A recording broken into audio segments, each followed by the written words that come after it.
నమస్తే, welcome to మనం TV. ప్రస్తుతం నాతో పాటు అనలిస్ట్ కట్టా కార్తిక్ ఉన్నారు, మాట్లాడదాం. కార్తిక్ గారు నమస్తే అండి. నమస్తే వాలి. కార్తిక్ గారు, ఆంధ్రప్రదేశ్ డిప్యూటీ సీఎం పవన్ కళ్యాణ్ గారు ఈరోజు అసెంబ్లీలో ఒక మాట అన్నారు. వైఎస్ఆర్ కాంగ్రెస్ పార్టీకి 11 మందే ఎమ్మెల్యేలు ఉన్నారు, కానీ వాళ్ళు 1100 మంది ఉన్నట్టు చాలా బలంగా వాళ్ళు మాట్లాడుతున్నటువంటి పరిస్థితి. కానీ కూటమి మధ్య చేస్తుంది, కానీ కూటమి అంత బలంగా చెప్పుకోలేకపోతుంది, చేసింది చెప్పుకోలేకపోతుంది అన్నట్టు మాట్లాడారు. ఎలా చూస్తారు ఈ కామెంట్స్ని? నేనేమంటానంటే, ఇంట్లో కూర కంటే బయట ఫాస్ట్ ఫుడ్ చాలా టేస్టీగా ఉంటుంది. టేస్టీగా ఉన్నట్టు అనిపిస్తుంది, అట్రాక్ట్ చేసింది, కానీ అది ఆరోగ్యానికి మంచిది కాదు. ఇంట్లో కూర తింటమే ఆరోగ్యానికి మంచిది, కానీ అట్రాక్ట్ ఏమో బయట ఫాస్ట్ ఫుడ్ చేసింది. అలాగే అబద్ధం తొందరగా మనిషికి ఎక్కేసింది, అబద్ధం తొందరగా సమాజాన్ని ప్రభావితం చేసింది, కానీ దానివల్ల సమాజానికి హానికరం. నిజం నెమ్మదిగా పోయినప్పటికీ కూడా సమాజానికి అవసరం. నేనేమంటానంటే, వైసీపీ ఒక అబద్ధాన్ని చాలా బలంగా నమ్మించగలదు. అంటే అబద్ధానికి ఉండే వేగం నిజానికి ఉండదు. అబద్ధం వేగంగా పోద్ది కాబట్టి అబద్ధాన్ని వైసీపీ నమ్ముకుంది కాబట్టి వైసీపీకి లాభం జరుగుతుంది. ఇది మేబీ పవన్ కళ్యాణ్ గారు చెప్పదలుచుకున్న ఉద్దేశం ఏమో. ఇప్పుడు చాలా ఉన్నాయి, ఎగ్జాంపుల్ చెప్తున్నాను.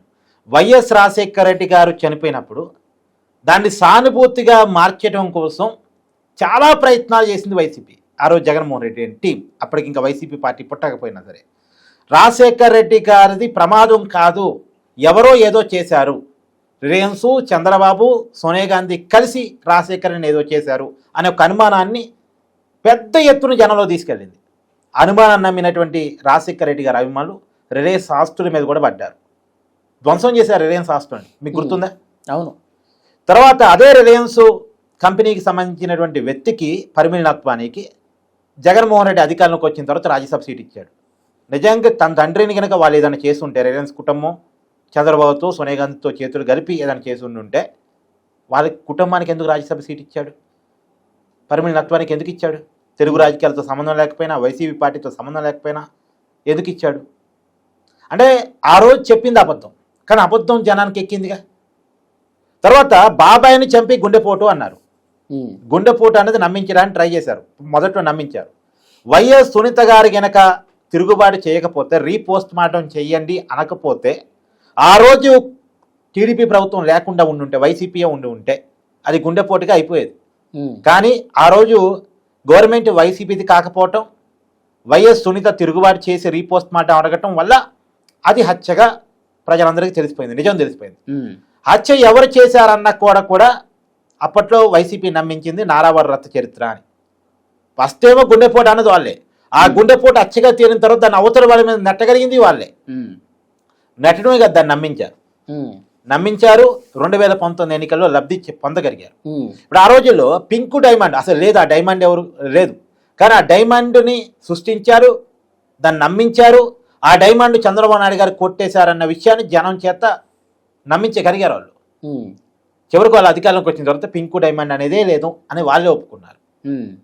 అప్పట్లో ఏం చెప్పారు? పింక్ డైమండ్ అనేది దేవుడి దగ్గర ఉంటుంది, వెంకటేశ్వర స్వామి దగ్గర ఉంటుంది, దాన్ని దొంగలించి చంద్రబాబు నాయుడు గారు తన బెడ్రూమ్లో పెట్టుకున్నారని ఒకళ్ళు, లేదు బ్రాహ్మణి గారి మెడలో వేసుకున్నారని ఇంకొకళ్ళు వైసీపీ నుంచి ప్రచారం చేశారు. అదే జనం నమ్మారు. ఇలాంటి అనేక అబద్ధాలు చేశారు, నమ్మించారు, అధికారంలోకి వచ్చారు. సరే, అదే అబద్ధాలు 2024లో వర్కౌట్ కాలేదు, వేరే విషయం. ఆ రోజు ఉన్నటువంటి తీవ్రమైన వ్యతిరేకత, వైసీపీ వ్యతిరేకతలో, జగన్మోహన్ రెడ్డి వ్యతిరేకతలో ఆ అబద్ధాలు ఏమీ వర్కౌట్ కాలేదు. కోడికత్త అంటే నమ్మారు, కానీ గులకరాయి అంటే నమ్మలేదు. అది ఇక సరే, అబద్ధాన్ని నమ్ముకొని ఎదిగిన పార్టీ, అబద్ధంతో పుట్టిన పార్టీ, అబద్ధాలను నమ్ముకొని అధికారంలోకి వచ్చిన పార్టీ, అధికారాన్ని కోల్పోయినా సరే మళ్ళీ అధికారాన్ని సంపాదించుకోవడానికి అదే అబద్ధాన్ని నమ్ముకుంటుంది. కాబట్టి అబద్ధం బలంగా వెళ్ళిద్ది, వేగంగా వెళ్ళిద్ది.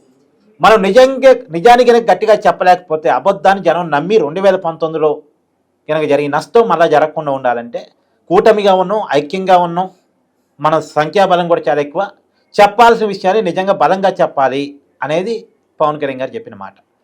నిజంగా కూటమిలో చాలామంది చెప్పటంలో విఫలమవుతున్నారు, చేసింది చెప్పుకోవడంలో విఫలమవుతున్నారు. ఇప్పుడు గూగుల్ డేటా సెంటర్ వచ్చింది, నీకు ఎగ్జాంపుల్ చెప్తాను.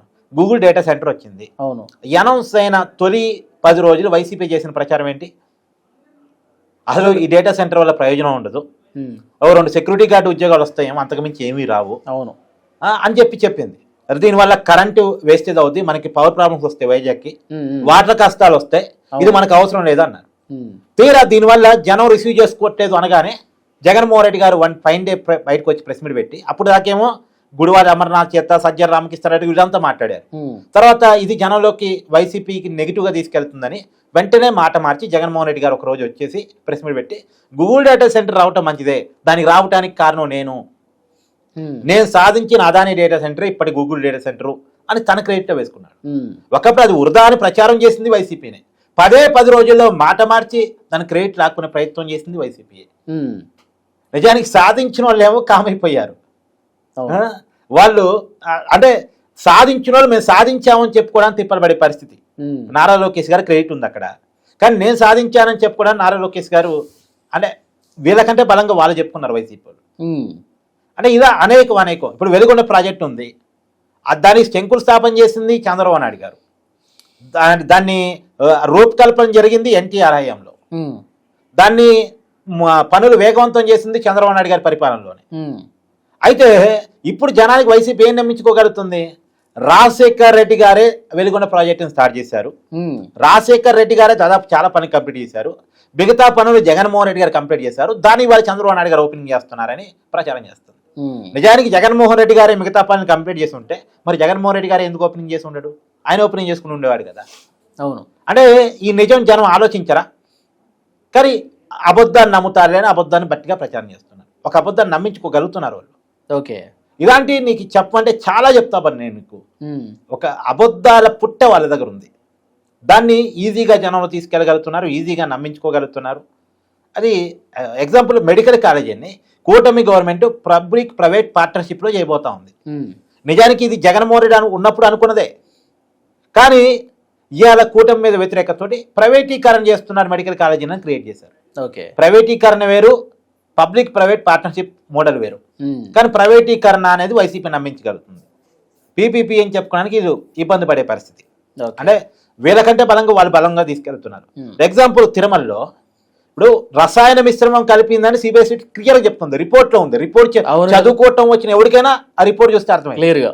కానీ వైసీపీ ఏంది, చంద్రబాబు నాయుడు గారు ఒకరోజు యాన్యువల్ ఫ్యాట్ అన్నారు కాబట్టి ఆ ఒక్క మాటనే పట్టుకొని, అది ఈ సిబిఐ ఛార్జ్షీట్లో లేదు కాబట్టి, అంటే నిర్ధారణ రాలేదు కాబట్టి, ఆ రోజు చంద్రబాబు నాయుడు గారు చెప్పింది ఈ రిపోర్ట్లో లేదు కాబట్టి అసలు రిపోర్ట్ అంతా ఏమీ లేదు, మేము తప్పే చేయలేదు అన్నట్టు. మరి ఏ రిపోర్ట్ ప్రకారం నువ్వు లేదని చెప్తున్నావు, అదే రిపోర్ట్లో రసాయన మిశ్రమాన్ని ఉంది కదా అంటే అది లేదు, అది పక్క పోయింది అసలు.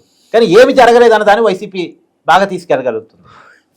తర్వాత హెరిటేజ్ మీద ప్రచారం, చంద్రబాబు నాయుడు మీద ప్రచారం, అంటే ప్రధాన్ని కూడా తను చేసిన తప్పులేమో చంద్రబాబు నాయుడు గారికి పోయగలగటం, చంద్రబాబు నాయుడు గారు చేసిన ఒప్పులేమో తన ఖాతాలో వేసుకోగలగటం, ఇది బలంగా చేసుకోగలుగుతుంది వైసీపీ. దీన్ని తిప్పి కొట్టడంలో కూటమి నిజంగా ఫెయిల్ అవుతుంది. పవన్ కళ్యాణ్ గారు అన్నది వాస్తవం.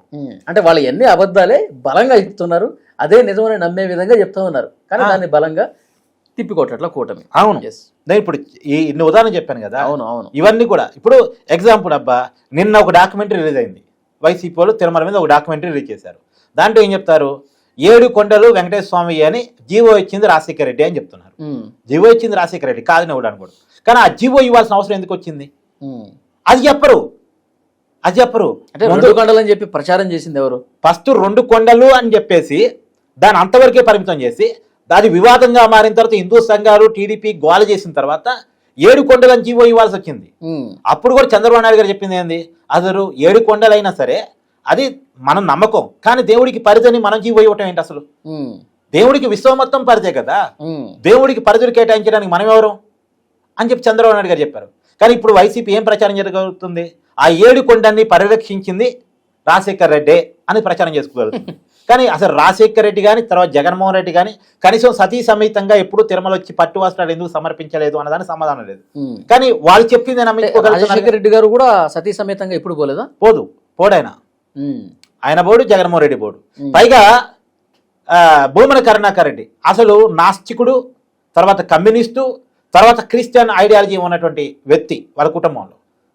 మరి అలాంటి వ్యక్తిని తిరుమల తిరుపతి దేవస్థానం చైర్మన్గా ఎందుకు నియమించారు అంటే దానికి సమాధానం ఉండదు.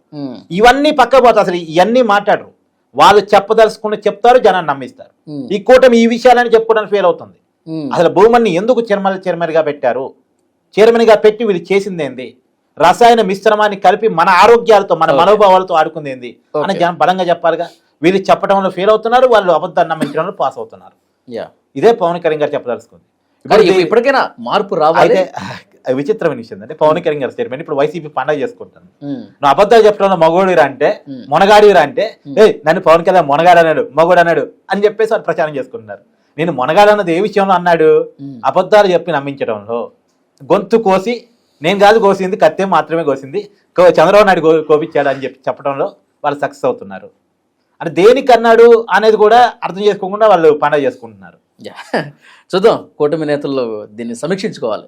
Thank you very much.